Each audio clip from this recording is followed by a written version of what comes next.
जय श्री राम।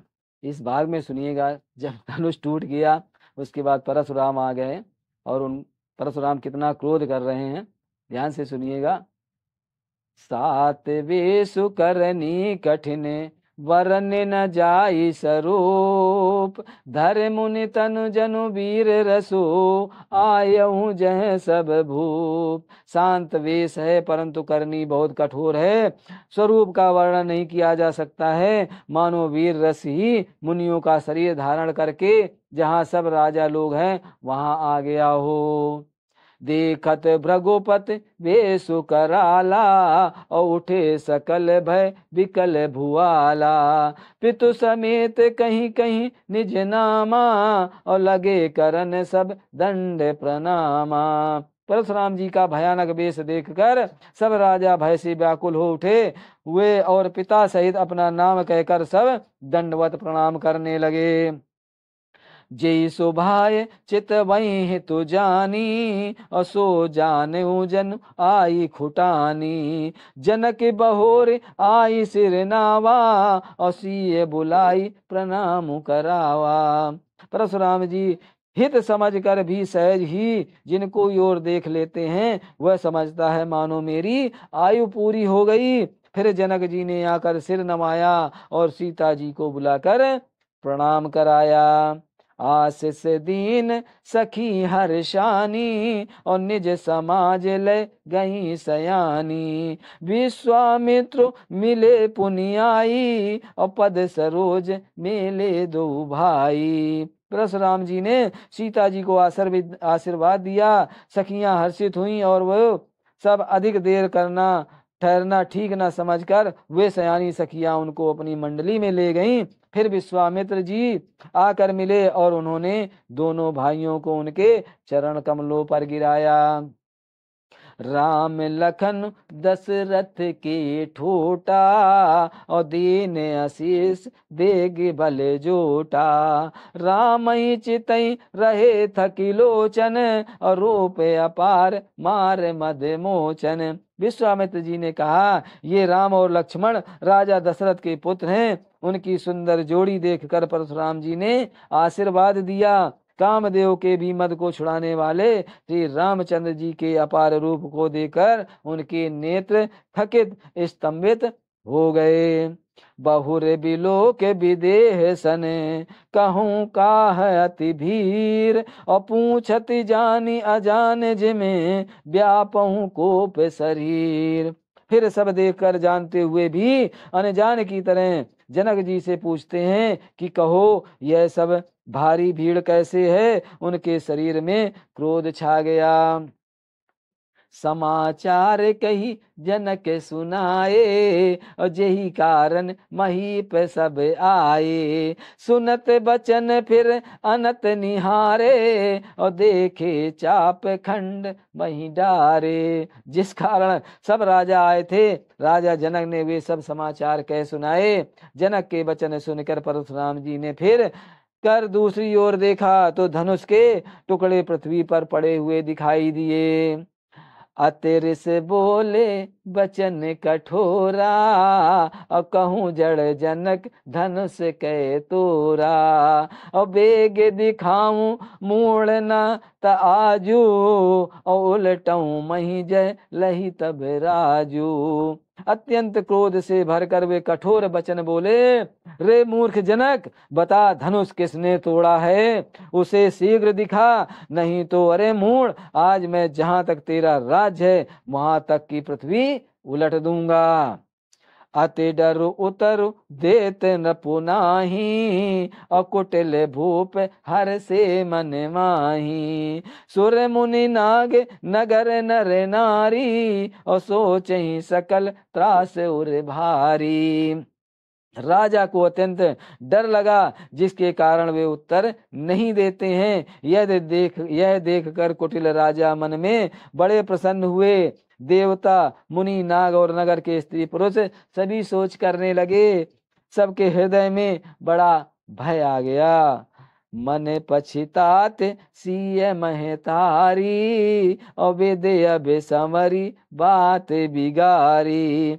भृगुपति कर सुबाहु सुन सीता, और अरध निमेष कलप सम बीता। सीता जी की माता मन में पछता रही हैं कि हाय, विधाता ने अब बनी बनाई बात बिगाड़ दी। परशुराम जी का स्वभाव सुनकर सीता जी को आधा क्षण भी कल्प के समान बीतने लगा। सबे बिलो के लोग सबे जान जान की भीर, हृदय न हरस विषाद कछ बोले श्री रघुवीर। क्या बोले? तब श्री रामचंद्र जी सब लोगों को भयभीत देखकर और सीता जी को डरी हुई जानकर बोले, उनके हृदय में ना कुछ हर्ष था ना विषाद।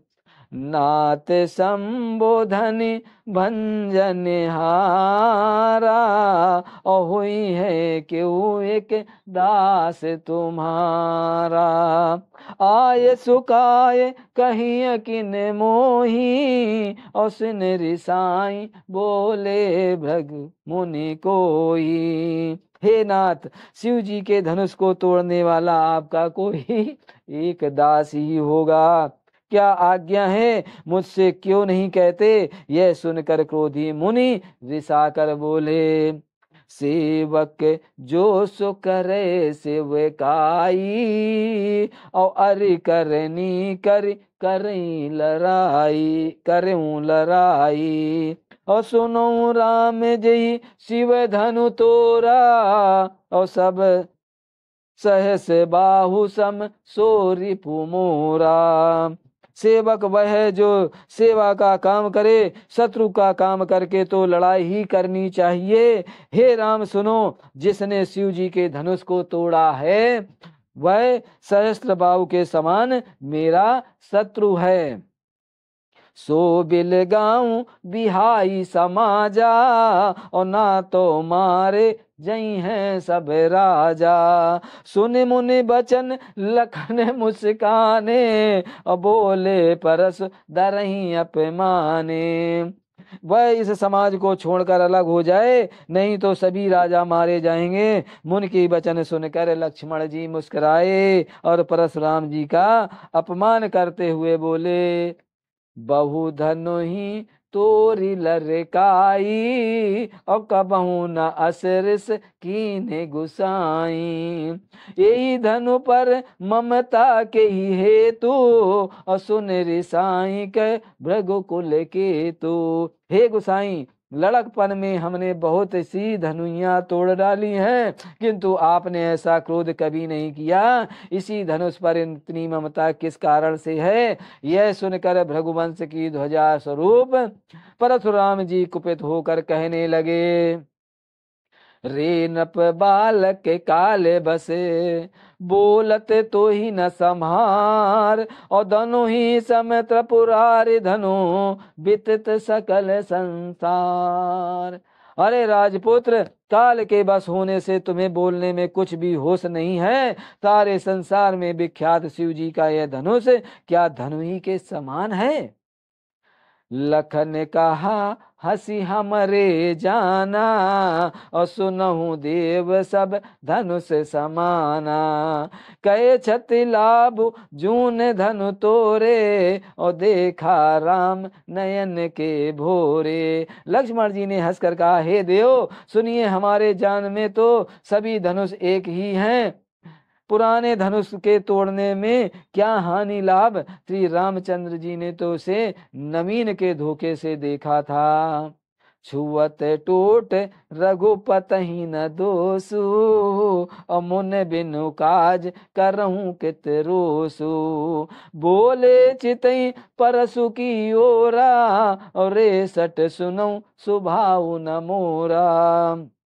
फिर यह तो छूते ही टूट गया, इसमें रघुनाथ जी का भी कोई दोष नहीं है। आप बिना ही कारण किस लिए क्रोध करते हैं? परशुराम जी अपने फरसे की ओर देखकर बोले, अरे दुष्ट, तूने मेरे स्वभाव को नहीं जाना, तूने मेरे स्वभाव को नहीं सुना। बालक बोल बधऊं नहीं तो ही, और केवल मुनि जड़ जान ही मोही। बाल ब्रह्मचारी अति कोही, और विश्व विदित क्षत्रिय कुल दोही। मैं तुझे बालक जानकर नहीं मारता हूँ। अरे मूर्ख, क्या तू मुझे निरा मुनि ही जानता है? मैं बाल ब्रह्मचारी और अत्यंत क्रोधी हूँ। क्षत्रिय कुल का शत्रु तो विश्व भर में विख्यात हूँ। भुज बल भूप भुज बल भूम भूप बिनु कीन्ही, और विपुल बार मही देवन दीन्ही। सहस बाहु भुज छेद निहारा, और परस बिलोक महीप कुमारा। अपनी भुजाओं के बल से मैंने पृथ्वी को राजाओं से रहित कर दिया, और बहुत बार उसे ब्राह्मणों को दे डाला। हे राजकुमार, सहस्र बाहु की भुजाओं को काटने वाले मेरे इस फरसे को देख। मातु पितई जानी सोच बस, करस महिष किशोर। और गर्भन के अभर के दलन, परस मोर अति घोर। अरे राजा के बालक, तू अपने माता पिता की सोच के बस कर न कर। मेरा फरसा बड़ा भयानक है, यह गर्भों के बच्चों का भी नाश करने वाला है। बिसही लकुन बोले मृदुबानी, और अहो मुनीस का महाभट मानी। पुनि पुनि मोहि दिखाओ कुठारू, और चहते उड़ावन फूकी पहारू। अर्थात लक्ष्मण जी हंसकर कोमल वाणी से बोले, ओहो मुनीश्वर, तो अपने को बड़ा भारी योद्धा समझते हैं, बार बार मुझे कुल्हाड़ी दिखाते हो, फूंक से पहाड़ उड़ाना चाहते हैं। यहाँ कुम्हड़ को बतिया नाही, और जे तर जनी देखे मर जाही। देख कुठारु सरासर बाना, और मैं कछु कहा सहित अभिमाना। यहाँ कोई कुम्हड़े की बतिया छोटा कच्चा फल नहीं है, जो तर्जनी सबसे आगे की उंगली को देखते ही मर जाती है। कुठार और धनुष बाण देखकर ही मैंने कुछ अभिमान सहित कहा था। भृगु सुत समुझ जनेऊ बिलो की, और जो कुछ कहूँ सहसुर ऋषरो की। सुर महिषुर हरि भजन अरुगाई, हमारे कुल इन पर न सुराई। भृगुवंशी समझकर और यज्ञोपवित्र देखकर तो जो कुछ आप कहते हैं उसे मैं क्रोध को रोककर सह लेता हूँ। देवता ब्राह्मण ब्रह्मा भगवान के भक्त और गौ, इन पर हमारे कुल में वीरता नहीं दिखाई जाती है। बांधे पाप अपकीरत हारे, और मारत हूँ पर हूँ तुम्हारे। कोट कुलिस सम बचन तुम्हारा, और व्यर्थ धरऊं धनु बानु कुठारा। क्योंकि इन्हें मारने से पाप लगता है और इनसे हार जाने पर अपकीर्त होती है, इसलिए आप मारे तो भी आपके पैर ही पकड़ना चाहिए। आपका एक एक वचन ही करोड़ों वज्रों के समान है। धनुष बाण और कुठार तो आप व्यर्थ ही धारण करते हैं। जो बिलो के अनुचित कहूँ, क्षमऊ महामुन धीर। और सुनि सरोस भृंगु बस मनी, बोले गिरा गंभीर। इन्हें धनुष बाण और कुठार को देखकर मैंने कुछ अनुचित कहा हो तो उसे ही धीर महामुनि क्षमा कीजिए। यह सुनकर भृगुवंश मणि परशुराम जी क्रोध के साथ गंभीर वाणी से बोले, कौशिक सुनो मंदु यहु बालको, कुटिल काल बस निज कुल घालको। भानुवंश राकेश कलंको, और निपटे निरंकुश अवधि संको। हे विश्वामित्र सुनो, यह बालक बड़ा कुबुद्धि और कुटिल है। काल के बस होकर यह अपने कुल का घातक बन रहा है। यह सूर्य वंश रूपी पूर्ण चंद्र का कलंक है। यह बिल्कुल उद्दंड, मूर्ख और निडर है।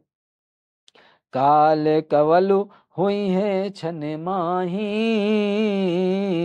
और कहूँ पुकार खोरे मैं नाही, और तुम हटकु जो चाहूं उबारा, और कह प्रताप बल रोसु हमारा। अभी क्षण भर में यह काल का ग्रास हो जाएगा। मैं पुकार कर कह देता हूँ कि मुझे दोष नहीं है। यदि तुम इसे बचाना चाहते हो तो हमारा प्रताप बल और क्रोध बतला कर इसे मना कर दो। ऐसा विश्वामित्र जी से कह रहे हैं परशुराम जी। लखन कहो मुन सजसु तुम्हारा, और तुम्हें अछत को वर नहीं पारा। अपने मुँह तुम अपनी करनी, और बारे अनेक भांति बहुवरनी। लक्ष्मण जी ने कहा, हे मुनि, आपका सुयश आपके रहते दूसरा कौन वर्णन कर सकता है। आपने अपने ही मुंह से अपनी करनी अनेकों बार बहुत प्रकार से वर्णन की है। नहीं संतोषित पुण्य कछ कहूँ, और जन ऋष रोक दुसह दुख साऊं। वीर व्रती तुम धीर अछोभा, और गारी देतन पावहूँ शोभा। इतने पर भी संतोष ना हुआ हो तो फिर कुछ कह डालिए, क्रोध रोक कर असह दुख मत रखिए। सहिए, आप वीरता का व्रत धारण करने वाले धैर्यवान और क्षोभ रहित हैं। गाली देते शोभा नहीं पाते हैं। सूर समर करनी कहीं, कही न जना वही आप, और विद्यमान रन पायर पो, कायर कथई प्रताप। सूरवीर तो युद्ध में करनी सूरवीरता का कार्य करते हैं, कहकर अपने को नहीं जनाते हैं। शत्रु को युद्ध में उपस्थित पाकर कायर ही अपने प्रताप की डीग मारा करते हैं। तुम तो कालू हाँ को जनु लावा, और बार बार मुई लागे बुलावा। सुनत लखन के वचन कठोरा, और परस सुधार धरऊं कर घोरा। आप तो मानो काल को हाक लगाकर बार बार उसे मेरे लिए बुलाते हैं। लक्ष्मण जी के कठोर वचन सुनते ही परशुराम जी ने अपने भयानक फरसे को सुधार कर हाथों में ले लिया। अब जन देई दोष मोहि लागू, लोगू अकटवादी बालक बध जोगू। बाल बिलोक बहुत मैं बाचा, और अब यही मर निहार भाषाचा। और बोले, अब लोग मुझे दोष ना दें। यह कड़ुआ बोलने वाला बालक मारे जाने के ही योग है। इसे बाल देखकर मैंने बहुत बचाया, पर अब यह सचमुच मरने को ही आ गया है। कौशिक कहा क्षमहु अपराधो, और बाल दोष गुण गनई न साधु। खर कुठार में अकरनु को ही, और आगे अपराधी गुरद्रोही। विश्वामित्र जी ने कहा, अपराध क्षमा कीजिए। बालकों के दोष और गुण को साधु लोग नहीं गिनते हैं। परशुराम जी बोले, तीखा धार का कुठार, मैं दया रहित और क्रोधी, और यह गुरुद्रोही और अपराधी मेरे सामने उत्तर उत्तर देत छोड़ ही बिनु मारे, और केवल कौशिक सील तुम्हारे। नाता यही काट कुठारी कठोरे, और गुरही उरन होते हूँ श्रम थोरे। उत्तर दे रहा है, परशुराम जी कह रहे हैं, उत्तर दे रहा है। इतने पर भी मैं इसे बिना मारे छोड़ रहा हूँ। सो हे विश्वामित्र, केवल तुम्हारे शील प्रेम से, नहीं तो इसे इस कठोर कुठार से काट कर थोड़े ही परिश्रम से गुरु के उरण हो जाता। जय श्री राम। इस भाग की रामायण यहीं तक, आगे की रामायण आगे के भाग में सुनिएगा। जय श्री राम, जय श्री राम।